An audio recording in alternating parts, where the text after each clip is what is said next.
Abantu benshi bakomeje kumva ijambo ngo AI cyangwa se artificial intelligence, gusa aba bantu ntabwo bari gusobanukirwa icyo ari cyo byimbitse. Ubundi AI cyangwa se artificial intelligence ni ubwenge buhangano bwaremwe n'abantu kugira ngo baze koroshya style y'ubuzima bwa muntu. Gusa AI kandi ku rundi ruhande ishobora kuba igikoresho cya mbere gishobora kwangiza ubuzima bwa muntu. Ubundi kuva kera AI yari ihari, gusa mu mwaka wa 2022 nibwo igicumbi cya AI cyagutse ku isi yose. Ubwo umuryango mugari w'umuherwe wa mbere ku isi bita Elon Musk, uyu muryango bita Open Chat AI, waje gusohora AI yitwa ChatGPT. Iyi niyo yaje kumenyekana ku isi yose kubera amataske menshi yafashaga abantu. Ubuzima bwa muntu ikibazo cyose buhuye nacyo bugahita biyambaza iyi AI, ibintu byose byaje gukunda. Ibisubizo yatangaga byari binogeye ubwonko bwa muntu pe.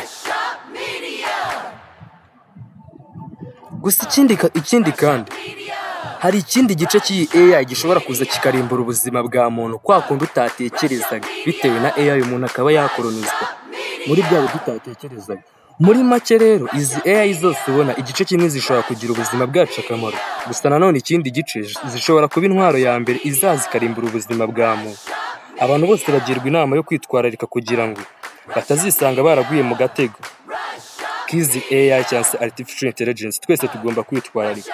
Gusa rero nyuma y'ibyo byose wifuza byinshi kuri iyi AI cyangwa se kuri artificial intelligence, umuryango wa Media uzakomeza kubagezaho n'ibindi byinshi tutari twarigeze dusobanukirwa mu buzima bwacu kuri izi AI n'ikindi kintu cyose ushobora kuba utazi mu buzima bwawe.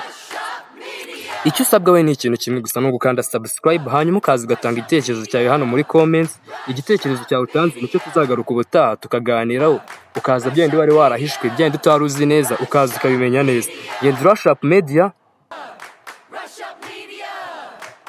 umuryango wa Media, Rush.